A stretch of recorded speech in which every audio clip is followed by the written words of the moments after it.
What's up guys, welcome to Daily Dose of Reddit. This is your host, Zach, and today's subreddit is r/IDoWorkHereLady. This story's called, Customers Don't Believe I'm the Manager, End Up Having to Get Their Drinks Somewhere Else. Not sure if this belongs here, but I do hope you enjoy my story. Many years ago, I used to work at a pub.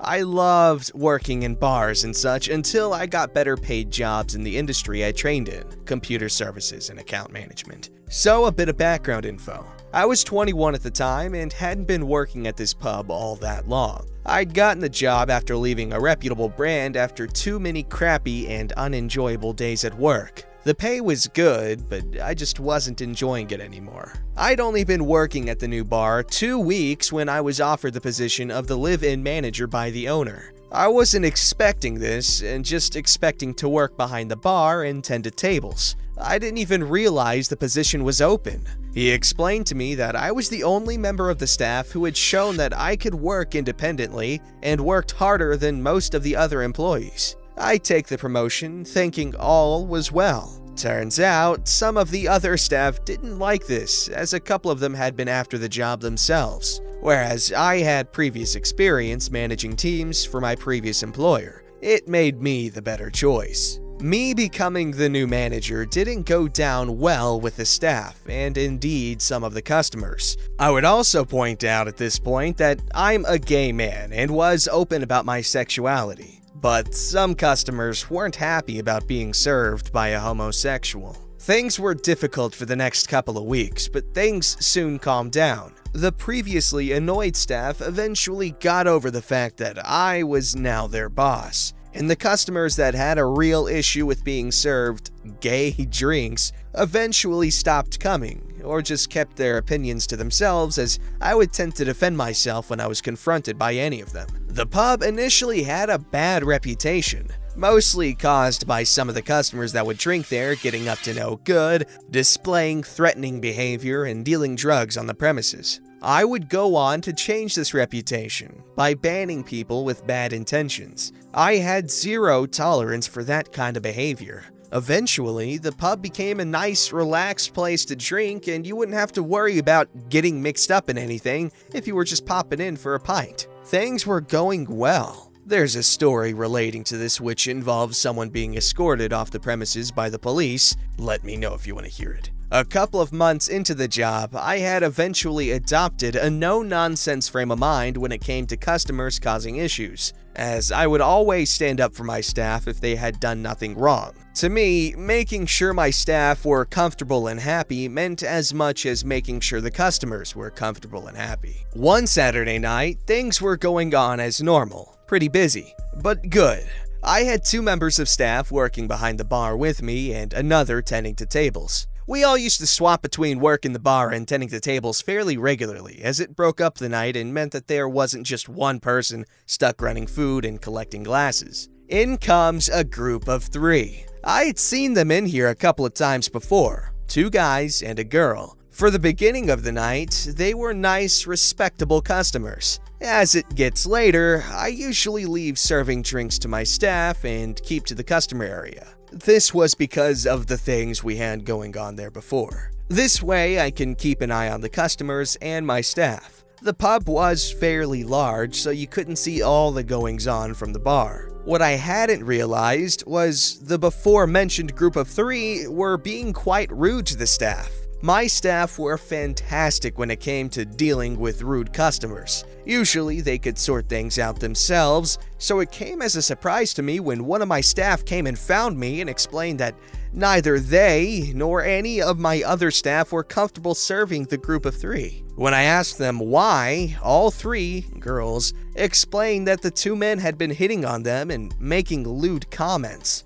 Unfortunately, this is pretty normal when working behind a bar, and my staff had developed a thick skin, so they must have been particularly rude for my staff to refuse to serve them. I give the group the benefit of the doubt, asking the girls to keep serving them and changed places with one of them so I can keep an eye on things more closely. These guys were utter pigs, constantly making sexual comments to the girls, describing what they would do with them, if only they are given the chance, repeatedly asking them what they were doing later, making pass after pass after pass at the girls, just generally making everyone uncomfortable. The girls eventually had enough and would not serve them, and I don't blame them. I go over the group and explain to them that their behavior was not tolerated and we would not serve them any more drinks, so it's probably best for everyone if they move on and drink somewhere else tonight. Unsurprisingly, they don't like this and get pretty mad.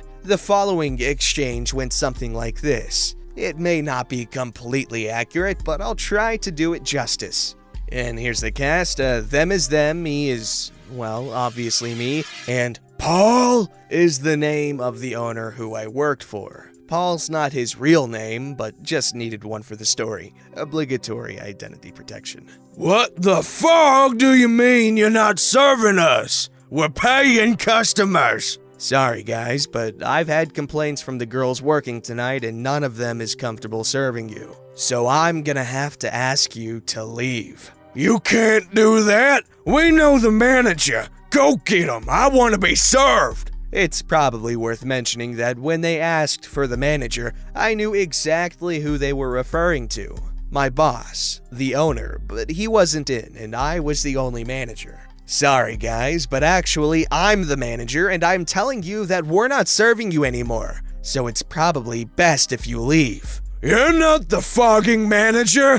Paul is. Go get him. I'll have you fired for this. I explained to them in their drunken state as best I can that Paul was in fact the owner and I worked for him as the manager. They weren't buying it. The argument goes on for some time when who should walk in? Paul! He'd been out having some drinks with friends and was in no mood to deal with annoying customers. He just wanted to have a couple more drinks and socialize with his guests before calling it a night and going to bed. As he walks in, they rush straight over to him saying that I was being rude to them and pretending to be the manager and that I should be fired for treating them so badly. He looks at me. I explained to him that the guys had been being rude to the girls behind the bar all night and they didn't want to serve him anymore. And because of that, I wasn't serving them either. Paul, obviously annoyed and a little drunk, just looks at them and says, "Well, he is the manager. I guess you're not getting any drinks," and walks away. The group looks so confused for a moment. I just stood there with a big grin on my face. They eventually tried to apologize in hopes I'd give in and forgive them, but I stood my ground. Nobody treats my staff like that. They try sending the girl in their group up to the bar a couple of times, but I knew who she was and refused to serve her as I didn't want these guys in here anymore. She tried a couple of times with the other staff, but I'd already instructed them to refuse her service. Eventually, they realize they're not getting any more drinks and leave. Wow, so a while back I was saying how I want there to be like an establishment, like a diner I think I said, where the manager and staff just don't tolerate that kind of behavior from people, and if someone acts like an entitled jerk or just a pervert or something, then they could just get kicked out without worrying about losing their business or whatever, because we don't want business from those types of people. And this guy, he's got it. If you're sending the message that people like that aren't welcome, decent people who appreciate that kind of thing will come in and they will become regulars, I guarantee it. Because they're not fake, you don't have to worry about getting your food spit in, because if you're a jerk, they'll let you know. You know where you stand with these people. If you have a place like that, let me know and I will tattoo the name on my body. I'm kidding, I won't do that, but I will probably check it out if I ever get the chance to. And if I get the chance to be a regular, I will definitely do that, if the food's good. Alright, this story's called, which of the two letters of EX in X student you don't understand? Firstly, sorry for so long introduction. When I was in middle school, or junior high school as some people name it, I started being interested in information technology, or IT, computers and building them. So I established quite a friendship with our IT teacher. Let's call him Barry, who was about 30 years old, so we understood each other quite well. Also, I have very good memory, so I was one of the best students in school. This wasn't the best school in the country, but still, it was an achievement with totally no learning. and I had a lovely older lady as a classroom teacher, the one who took care of us and contacted the parents. So most of the teachers had very good relations with me, including the head teacher. A week before the lockdown, because of the Modelo, I was asked by Barry if I wanted to earn some extra money by helping him with modernizing the IT room. I asked if the head approved. He said yes, so I came. Work turned out to be pretty easy, changing some components in PCs, adding a new switch and a few other things, which we could make in about 10 to 12 hours. I asked him how everybody was. Turned out there was a new PE teacher, and also said there was some party for everyone later this day so I can meet with the rest of the staff later if I want. Near the end of today's job, he went to do something with the head's computer, a 50 to 60-year-old lady who didn't know much and clicked something she didn't want. So I was alone in the IT room, right now, changing RAM sticks and hard drives. Barry said that he didn't need the drives, so I can have as many as I want. I love to have lots of space for data, so I decided to take some. As I was disassembling them, I was packing them straight to my backpack because they were already wiped. As I'm working on the teacher's computer, which was slightly better and needed more work, I take the drive and put it in a box and head to my backpack. After doing about 15 computers previously, so there was a few parts already there, when I hear someone shout, "What are you doing here? Return to your class immediately!" Parties were only for one class in their usual classrooms. He turned out to be the new PE teacher, so I'll call him Pete further on. Well, he interrupts me. "You fuck!" I didn't say it. "Thief! Stop stealing the computer!" He walks closer and looks in my open backpack. "Oh, no. You've taken this too far, you fucking thief. I'll get you expelled immediately and I will call the police."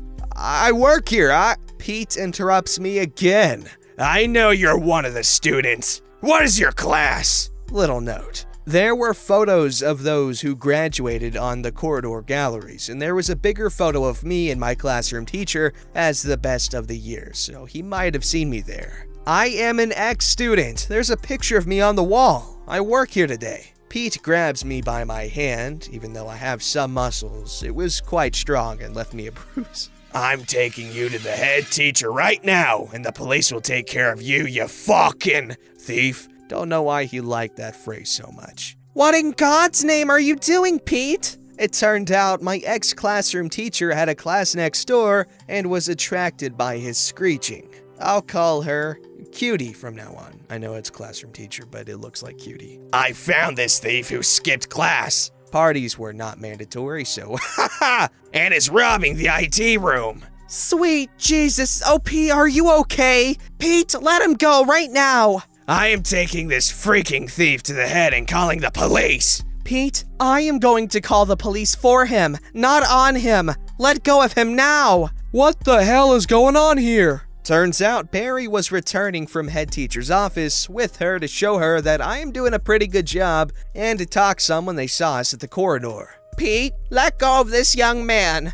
"But head teacher, he was stealing school's goods." Pete, this is OP, ex-student of us from a few years ago, and he is our temporary worker in IT room's modernization. Also, I think you've become temporary today. After Pete let go of me, I went to meet the teachers faster and finish the job later. Cops were called and head teacher showed the footage from the camera in IT room. Pete left in handcuffs. He got fired the next day and denied working with kids for the assault in the school area. I finished my job and got some cake for this hilarious situation. Next PE teacher turned out to be normal and friendly. He got hired the next day because old PE teacher recommended him and he didn't have a job at the time. Well, that worked out pretty well in the end. Someone got a PE teacher job, which is a potential to be a really cool job if you're a really cool person. Personally, I think I'd be a pretty good PE teacher because I hold an appreciation for all those games like Capture the Flag, Sharks and Minnows, Dodgeball. That's a pretty sick deal if your school lets you take spare parts home. That would be pretty good. Except school hardware is usually pretty bad. Alright, this story's called Entitled Mother Doesn't Know I'm the CEO's Son. So, this is my first Reddit post, so I hope you enjoy it. So, my mom is the CEO of a retail chain, and my dad is second in command. Oh, did I mention that we're black? This will be important for later. So, it is Saturday, and my mom told me to come to her work just to see what she does. She just wanted some free labor, but I comply because I've only been in there once. There I was, sitting in her office, and I ask if I can walk around the office, and of course, she allows me. I get down to the first floor. That's when I saw her. Entitled Mother. She was a white, middle-aged lady with a Karen cut and all. I later learned that she was applying for a job. I see her giving the front desk lady a hard time, so I step in, as she was a good friend of my mom, so I consider her an aunt. She is already speaking as if she's the manager. This is how the dialogue went. Good morning, ma'am. Can I help you with anything? Auntie says, Hey, she's asking for... She gets cut off. I'm in charge here. I'm the CEO's daughter. My dad is the CEO. Oh, really? You're the CEO's daughter? Yes, I am. And why are you here? I work here, in a way. Actually, he's the... I cut her off. I'm just a kid walking around the office. Well, get out, little brat. I started to get pissed, but I kept it in. What? Okay then, what's your father's name? It's not like a little monkey like you will remember with that tiny brain of yours. Now I'm really starting to lose it. My dad walks in. Who are you? I'm the manager. Now, my dad could pass as a white male on a bright enough day, and today was that day. Good, this young man attempted to assault and steal from me. In the middle of the day, with cameras everywhere, I say sarcastically. Dad, realizing what's going on, winked at me. I thought I told you to stop stealing from ladies, son. Entitled Mother is shocked and screaming the lovely phrase we all know and hate. I want the manager. He's right here. Well, call the CEO. Gladly. We exchange glances and try to hold in our laughter. A few minutes later, the CEO walks in. Is there a problem? Yes, this child is trying to assault me. Aren't you the one applying for the job? I just looked over your resume. And what do you think? You were perfect for the job, but my camera showed different from your recommendation. What? Basically, you're fired. Bye-bye. Shut up, you little brat. Don't speak to my son like that. Your son? Now, see you later, Karen. We never saw her again. Well, that was interesting. It's not very common that you see someone claiming to be the CEO's daughter as a middle-aged woman, but Karens are Karenters. That was so bad, I'm sorry. Don't forget to like, subscribe, and hit that bell to never miss an episode.